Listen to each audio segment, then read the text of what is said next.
जय हिंद साथियों, कैसे हैं सब लोग। दोस्तों आज हम लोग आर्ट और टीचिंग PYQ का क्लास नंबर 27 करने वाले हैं। तो सभी साथी अंतिम तक बने रहे, क्योंकि दोस्तों आज के क्लास में हम लोग काफी इंपॉर्टेंट प्रश्न को देखेंगे जो आपको सीधे परीक्षा में देखने को मिलेंगे।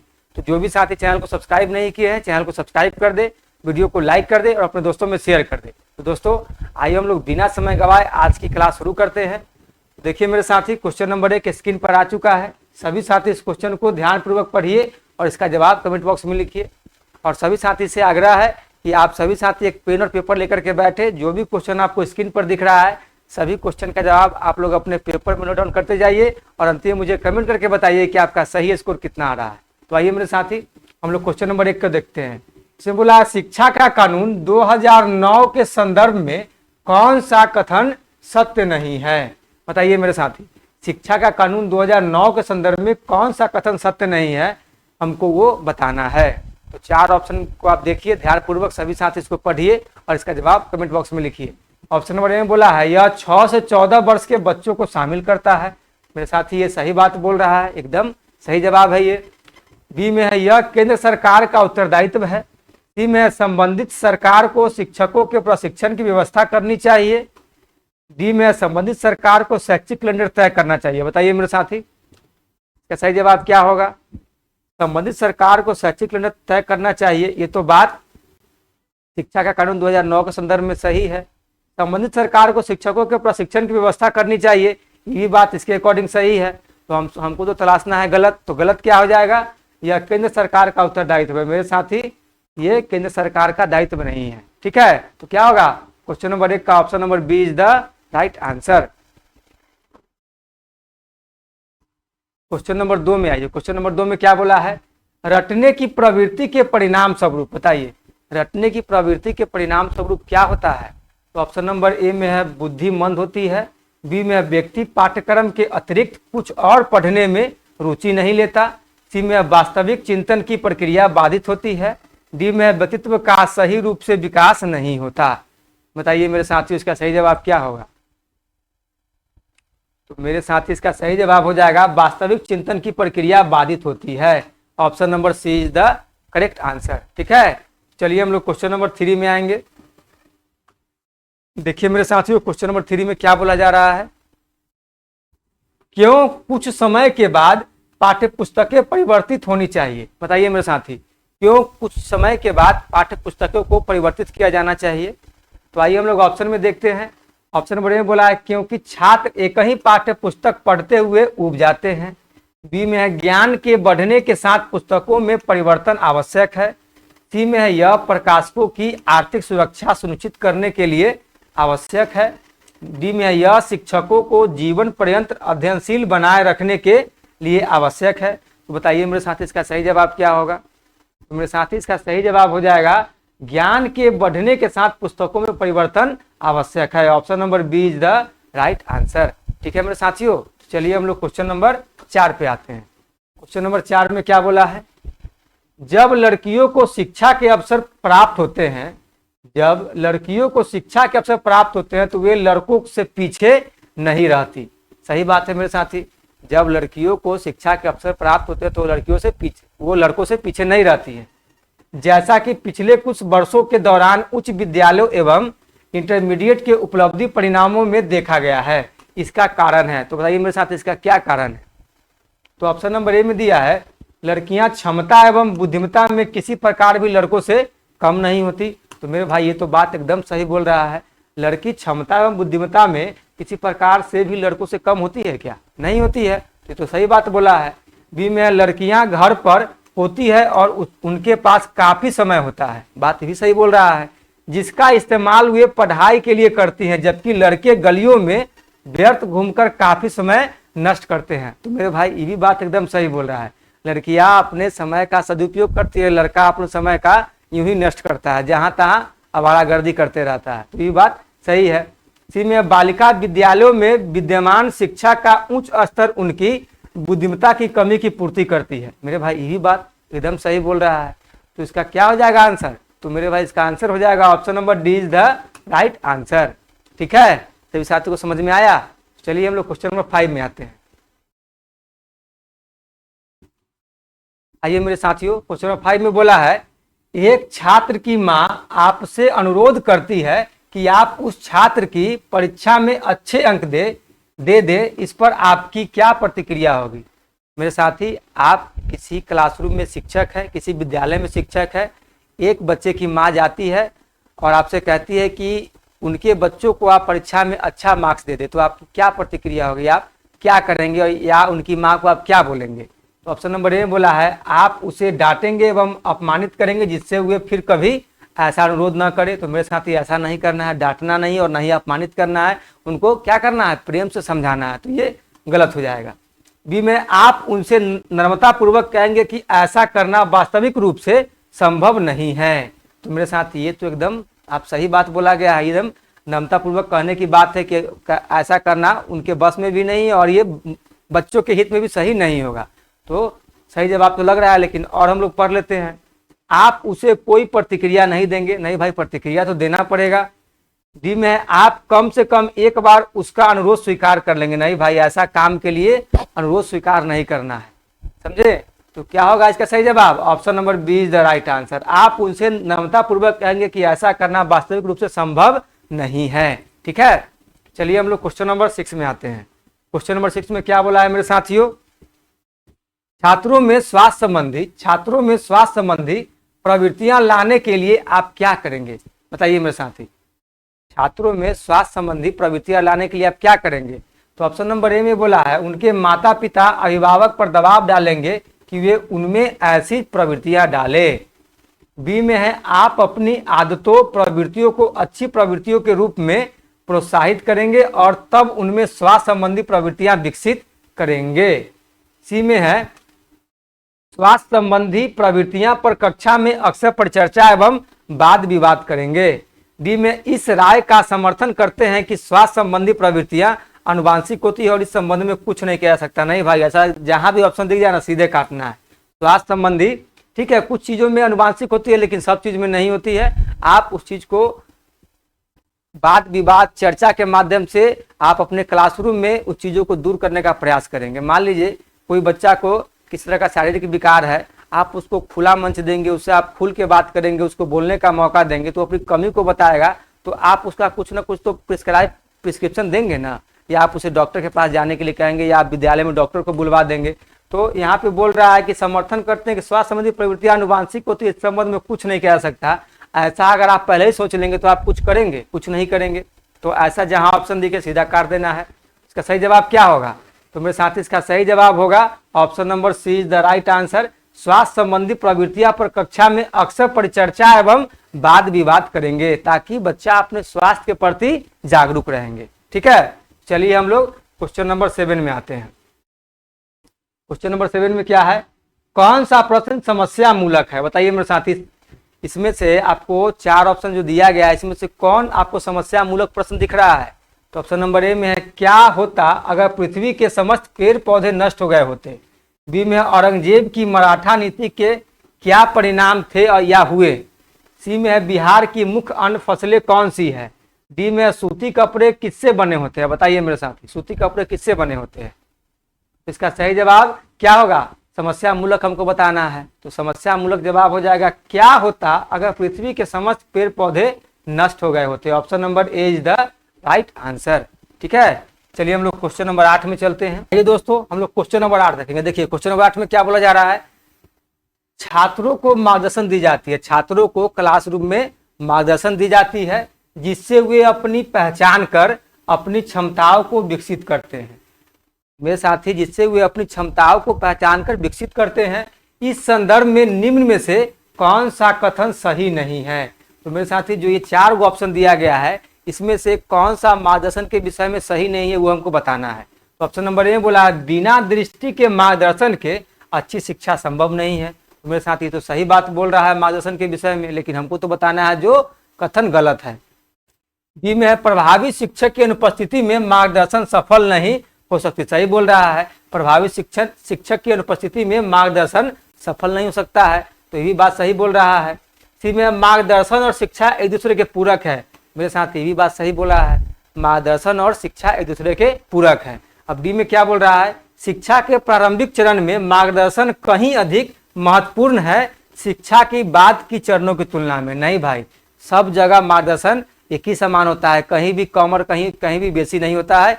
हमको किसी भी विषय से तुलना इसका नहीं करना है। तो क्या हो जाएगा इसका गलत जवाब? Option number D is the right answer. चलिए क्वेश्चन नंबर 9 में आइए मेरे साथी। क्वेश्चन नंबर 9 में क्या बोला है? यदि आपकी कक्षा में किसी छात्र को हर 3-4 महीने में एक बार बेहोशी का दौरा आता है, तब आप क्या करेंगे? बताइए मेरे साथी। आप एक शिक्षक है और आपके क्लासरूम में एक बालक है जिसको 3-4 महीने पर हर बार क्या होता है? बेहोशी का दौरा आ जाता है, तब आप क्या करेंगे? तो ऑप्शन नंबर ए में है उस छात्र को विद्यालय से निष्कासित कर देंगे। क्या मेरे साथी? वैसे छात्र का विद्यालय से निष्कासित कर दीजिएगा। बी में है उसे विद्यालय में पढ़ने देंगे और उसके माता पिता को उसकी चिकित्सा के लिए तत्पर रहने के लिए कहेंगे। ये तो बात सही बोल रहा है। सी में उसके माता पिता से उसे तब तक विद्यालय न भेजने को कहेंगे जब तक वो पूरी तरह उपचारित न हो जाता। मेरे साथी ऐसा तो आपको करना ही नहीं है, इनमें से कोई नहीं। तो इसमें से तो कोई ना कोई तो ऑप्शन है, तो ये पहले ही कट जाएगा। तो इसका सही जवाब क्या होगा? तो मेरे साथ इसका सही जवाब होगा option number B is the right answer. उसे विद्यालय में पढ़ने देंगे और उसके माता पिता को उसकी चिकित्सा के लिए तत्पर रहने के लिए कहेंगे। ठीक है मेरे साथी। चलिए क्वेश्चन नंबर 10 में आइए। क्वेश्चन नंबर 10 में क्या बोला है? कक्षा में छात्र सक्रिय है, कक्षा में छात्र सक्रिय है, इन परिस्थितियों से आप क्या समझते हैं? बताइए मेरे साथी, या क्या करेंगे? मान लीजिए कि आपकी कक्षा में छात्र सक्रिय है, तो इन परिस्थितियों में आप क्या करेंगे? चाहे इन परिस्थितियों से आप क्या समझ रहे हैं? तो ऑप्शन नंबर ए में है उनकी सक्रियता कम करने का प्रयास करेंगे। बताइए, यही काम करेंगे आप?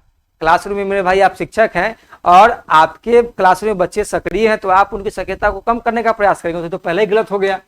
बी में उनके विरुद्ध प्रधानाध्यापक या अभिभावक से शिकायत करेंगे। क्यों भाई? वो तो पॉजिटिव सेंस में है, तो छात्र सक्रिय है तो अच्छा सीखेगा, आप उसके सीखने के लिए और बेहतर माहौल बनाइए। तो ये भी गलत हो जाएगा। सी में उन्हें उनकी सक्रियता के माध्यम से कुछ उपयोगी शिक्षा देने का प्रयास करेंगे। मेरे साथी option number C is the right answer. D में क्या है? उन्हें खेलों में अधिक संलग्न करेंगे। अधिक संलग्न नहीं, खेलों में संलग्न करेंगे, लेकिन ऐसा ना कि एकदम शिक्षा के रास्ते से ही हटा देना है, मतलब शिक्षा उसको देना ही नहीं, सिर्फ खाली उसको खिलवाना ही है, तो ऐसा भी नहीं चलेगा। तो option number C is the right answer होगा। चलिए क्वेश्चन नंबर 11 में आइए। यदि आपके विद्यालय में प्रधानाध्यापक आपको पसंद नहीं करते हैं, तब आप क्या करेंगे? बताइए मेरे साथी। आपके विद्यालय में आपको प्रधानाध्यापक पसंद नहीं करते तो आप क्या करेंगे? तो ऑप्शन नंबर ए में आप उन्हें खुश करने का हर समय प्रयास करेंगे। नहीं साथी, कोई जरूरत ही नहीं है। वो खुश रहे नाराज रहे उससे कोई मतलब नहीं है, आप अपने काम पर फोकस करिए। बी में उनकी अप्रसन्नता का कारण जानने का प्रयास करेंगे। कोई जरूरी नहीं है जानने का, कोई जरूरी नहीं कि क्यों आपसे नाराज है या परेशान है। सी में है अपना कार्य संपन्न या वह रुचि के साथ जारी रखेंगे बिना उनकी प्रसन्नता या अप्रसन्नता की परवाह किए। तो मेरे साथ इसका सही जवाब option number C is the right answer. क्या मतलब है कि वो आपसे खुश है कि नाराज है? आप अपना काम ईमानदारी पूर्वक करिए, बात खत्म है। बाद में क्यों नाराज रहे खुश रहे उससे आपको कोई मतलब नहीं रखना है या कोई लेना देना ही नहीं है। डी में आप विद्यालय प्रबंधन के साथ अपने संबंध प्रगाढ़ करेंगे। ऐसा कुछ नहीं करना है, सीधा अपना काम करना है जिस काम के लिए आप वहां चुने गए हैं, नियुक्त किए गए हैं। चलिए क्वेश्चन नंबर 12 में आइए। क्वेश्चन नंबर 12 में क्या बोला जा रहा है मेरे साथी? निम्न में से कौन सा कथन सबसे सही है? बताइए, निम्न में से कौन सा कथन इसमें सबसे सही है? तो ऑप्शन नंबर ए में है जो शोध में संलग्न है एक अच्छा शिक्षक भी बन सकता है।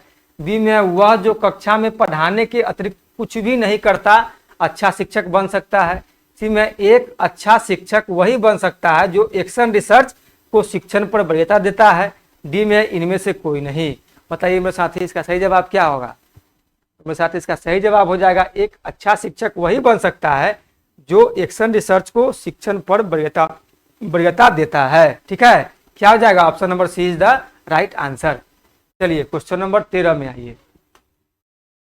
इस सिद्धांत के अनुसार शिक्षा का उद्देश्य सोचने और समझने की क्षमता बढ़ाना है। बताइए मेरे साथी, किस सिद्धांत के अनुसार शिक्षा का उद्देश्य सोचने और समझने की क्षमता बढ़ाना है?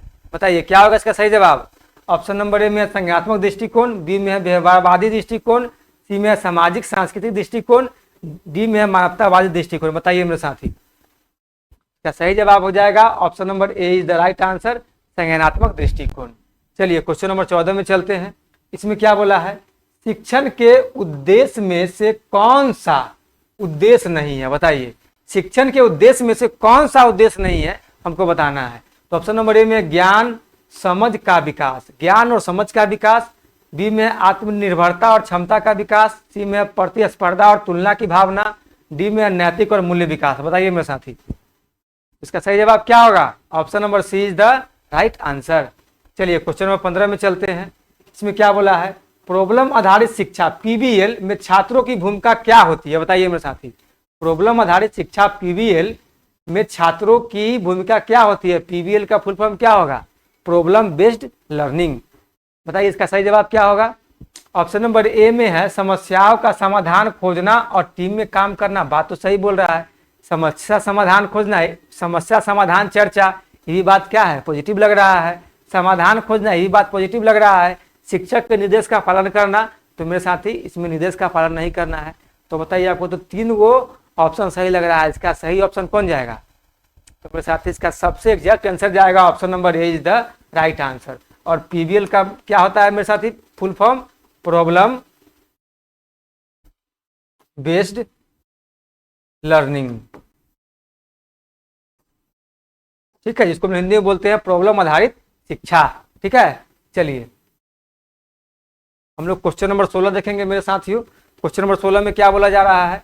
प्रेरणा का शिक्षण में क्या महत्व है? बताइए मेरे साथी, प्रेरणा का शिक्षण में क्या महत्व है? ऑप्शन नंबर ए में सीखने की इच्छा बढ़ाना और ध्यान केंद्रित करना। बी में सीखने की इच्छा और प्रदर्शन बढ़ाना। सी में छात्रों को प्रेरित करना। डी में केवल परीक्षा तैयारी के लिए प्रेरित करना। बताइए इसका सही जवाब क्या होगा? छात्रों को प्रेरित करना सही बात लग रहा है। सीखने की इच्छा और प्रदर्शन बढ़ाना, ये बात थोड़ा पॉजिटिव लग रहा है।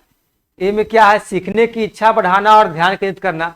तो बताइए मेरे साथ इसका एग्जैक्ट सबसे पॉजिटिव जवाब कौन जा रहा है, जो एकदम क्वेश्चन के नजदीक है? तो मेरे साथ इसका सही जवाब जाएगा option number A is the right answer. सीखने की इच्छा बढ़ाना और ध्यान केंद्रित करना, ये प्रेरणा के शिक्षण में बहुत ज्यादा नजदीक है। चलिए क्वेश्चन नंबर 17 में आइए। कौन सा विधि छात्रों को वास्तविक अनुभव पर आधारित शिक्षा देती है? बताइए मेरे साथी, कौन सा विधि छात्रों को वास्तविक अनुभव पर आधारित शिक्षा देती है? ऑप्शन नंबर ए में परियोजना आधारित शिक्षण। बी में अनुभव आधारित परियोजना। समस्याओं पर आधारित शिक्षण। डी में केवल व्याख्यान आधारित शिक्षण। बताइए मेरे साथी, मेरे सखा, मेरे बंधु, मेरे मित्र, इसका सही जवाब क्या होगा? सभी साथी कमेंट बॉक्स में लिखिए क्या होगा इसका सही जवाब। तो ये हो जाएगा परियोजना आधारित शिक्षण। Option number A is the right answer. चलिए मेरे साथी क्वेश्चन नंबर 18 में आइए। इसमें क्या बोला है? सीखने की शैली के आधार पर शिक्षण कैसे दिया जाता है? बताइए मेरे साथी, सीखने की शैली के आधार पर शिक्षण कैसे दिया जाता है? ऑप्शन नंबर ए में है दृष्टि, श्रवण और क्रियात्मक अनुभव के द्वारा। बी में श्रवण, दृश्य और क्रियात्मक अभ्यास। सी में है दृश्य श्रवण आधारित अभ्यास। डी में है केवल व्याख्यान। बताइए मेरे साथी, इसका सही जवाब क्या होगा?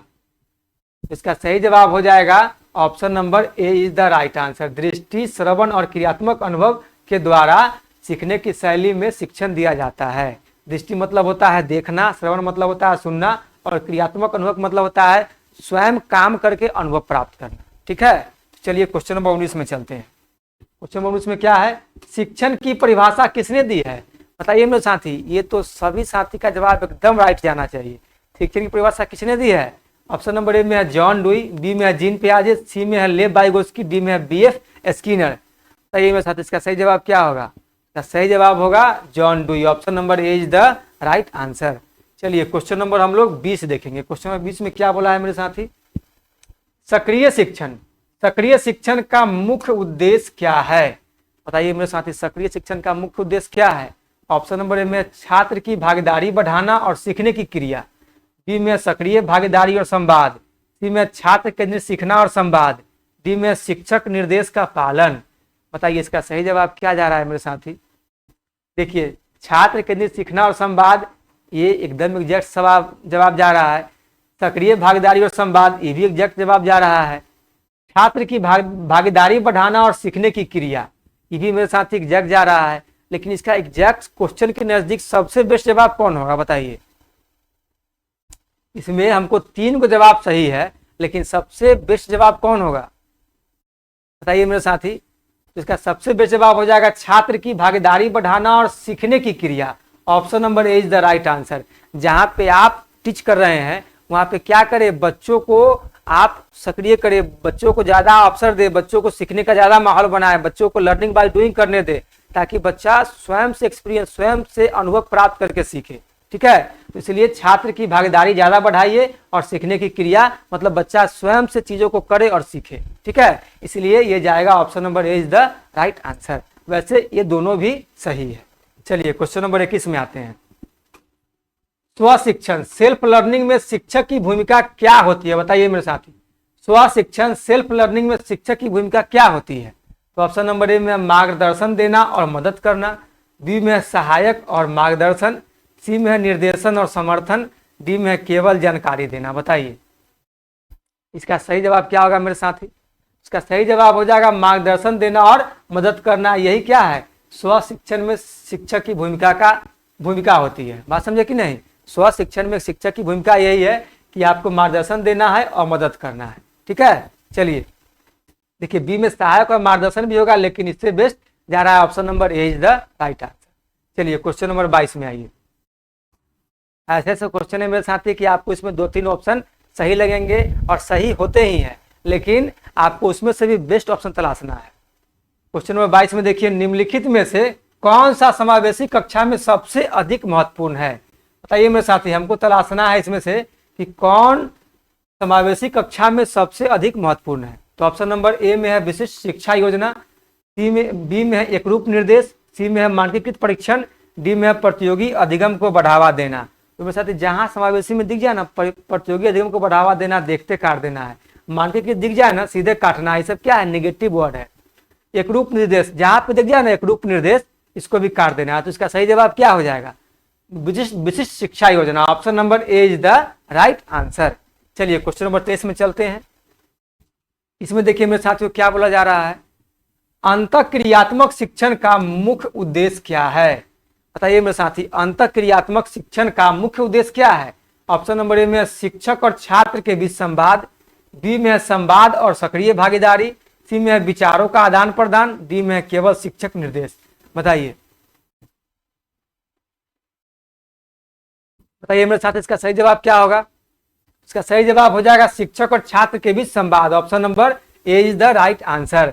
देखिए इसमें भी आपको 2 से ज्यादा आंसर सही लग रहे हैं, संवाद और सक्रिय भागीदारी, विचारों का आदान प्रदान, लेकिन इसमें क्या है, अंतःक्रियात्मक शिक्षण में मुख्य उद्देश्य होता है छात्र और शिक्षक के बीच संवाद।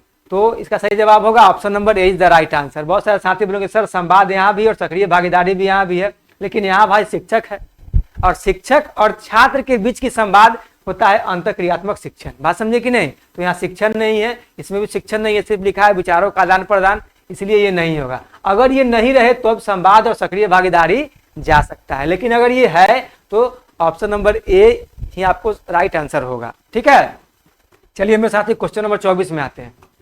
डिफरेंशिएटेड शिक्षण में क्या मुख्य विचार है? बताइए मेरे साथी, डिफरेंशिएटेड शिक्षण में क्या मुख्य विचार है?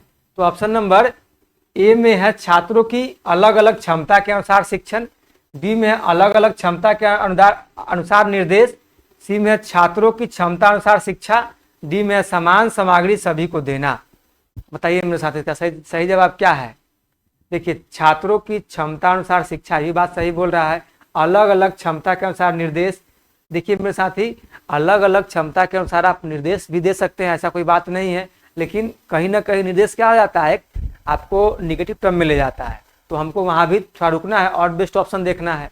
तो बेस्ट ऑप्शन में क्या है, छात्रों की अलग अलग क्षमता के अनुसार शिक्षण। तो option number A is the right answer हो गया यही, क्योंकि इसमें क्या बोला जा रहा है कि जो छात्र की क्षमता है उसके अनुसार आप शिक्षण विधि को लागू कर रहे हैं और उसके अनुसार बच्चों को सिखाने का प्रयास कर रहे हैं, उसके अनुसार आप क्लासरूम का माहौल को तैयार कर रहे हैं। ठीक है, तो option number A is the right answer.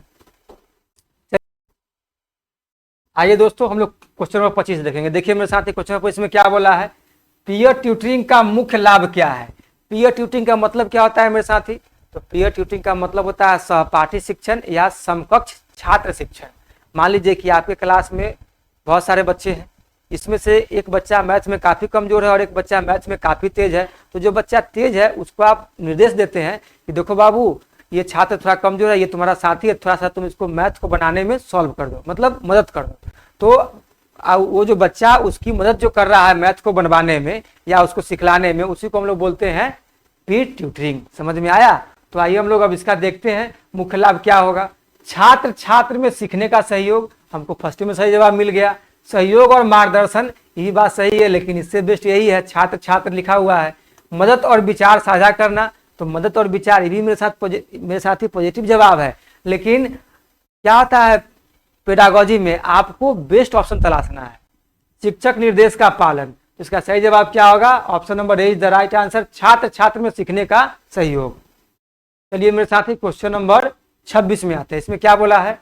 सक्रिय स्मृति का अभ्यास शिक्षण में क्यों आवश्यक है? बताइए, सक्रिय स्मृति का अभ्यास शिक्षण में क्यों आवश्यक है? तो ऑप्शन नंबर ए में है दीर्घकालिक याददाश्त बढ़ाने के लिए, बी में स्मृति और याददाश्त बढ़ाने के लिए, सी में सीखने और याद रखने के लिए, डी में केवल परीक्षा के लिए। बताइए मेरे साथी, सक्रिय स्मृति का अभ्यास शिक्षण में क्यों आवश्यक है, हमको इसको हमें बताना है। इसका सही जवाब हो जाएगा दीर्घकालिक याददाश्त बढ़ाने के लिए। Option number A is the right answer. चलिए मेरे साथी, आइए दोस्तों हम लोग क्वेश्चन नंबर 27 देखेंगे। देखिए क्वेश्चन नंबर 27 में क्या बोला जा रहा है? कौन सी संस्था विश्वविद्यालय शिक्षा के प्रसार, समन्वय एवं शिक्षा के मानकों को लागू करने के लिए उत्तरदायी है? बताइए मेरे साथी, कौन सी संस्था है जो विश्वविद्यालय शिक्षा के प्रसार, समन्वय एवं शिक्षा के मानकों को लागू करने के लिए उत्तरदायी है? तो मेरे सभी साथियों को ये जवाब मालूम होना चाहिए, क्योंकि सभी साथी बीएससी कर चुके हैं, बीए कर चुके हैं, एमए कर चुके हैं, बीएड कर चुके हैं, तो उनको ये पता होना चाहिए कि ये सभी चीज कौन लागू करता है विश्वविद्यालय स्तर पर। तो मेरे साथ इसका सही जवाब क्या होगा? ए में है एनसीईआरटी, बी में है यूजीसी, सी में है शिक्षा सलाहकार बोर्ड और डी में है शिक्षा मंत्रालय। क्या होगा? तो ये हो जाएगा UGC. Option number B is the right answer. तो मेरे साथी यूजीसी का फुल फॉर्म क्या होगा?